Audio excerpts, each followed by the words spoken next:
I spent 18 months doing a study on the adverse human health impacts from hydrofracturing in the Marcellus in our area. I wrote to the US EPA in 4 regions, excuse me. I wrote to 9 state departments of health and 9 state departments of environmental protection or conservation. Why 9 states? Because there are 9 states that overlie the Marcellus. New Jersey, Delaware, Maryland, Pennsylvania, New York, West Virginia, Virginia, and Ohio, Kentucky, and Tennessee.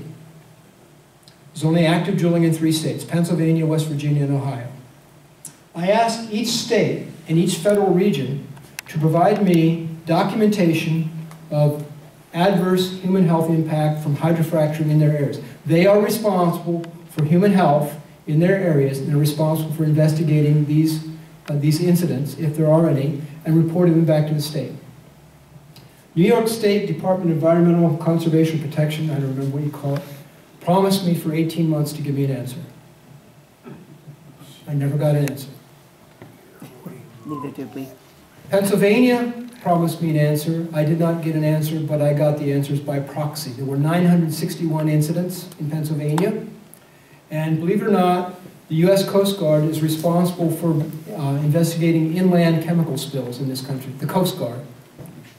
So this Coast Guard database, and fortunately a reporter from Scranton had already investigated all 961 incidents. She shared her data with me, and then I got in the database to confirm.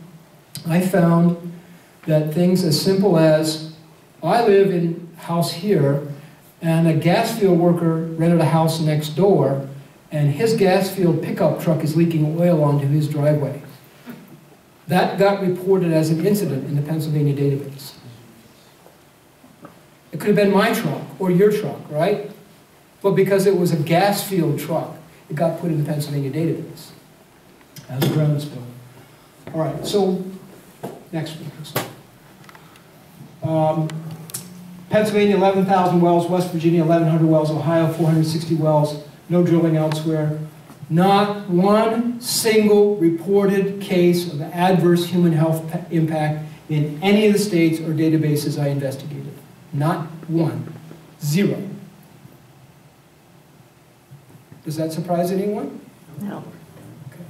Governor Cuomo should be looking at this. Now, Rob, you have a copy of my publication somewhere here. It's floating around the room. It's available at Amazon.com. I don't own the copyright, so I can't give it to you, but it is available at Amazon.com. Next, please. Oh, let me say one thing. Back up, please.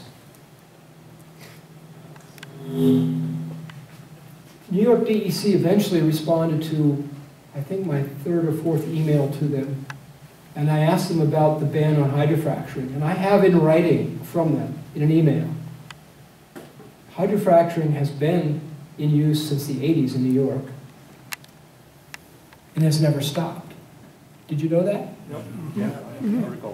There is a limit on the volume of hydrofracturing fluid, namely 80,000 gallons per fracture, but it has never stopped.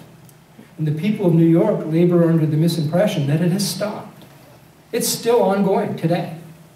And there has not been one report of adverse human health impact anywhere in the state. Next, please.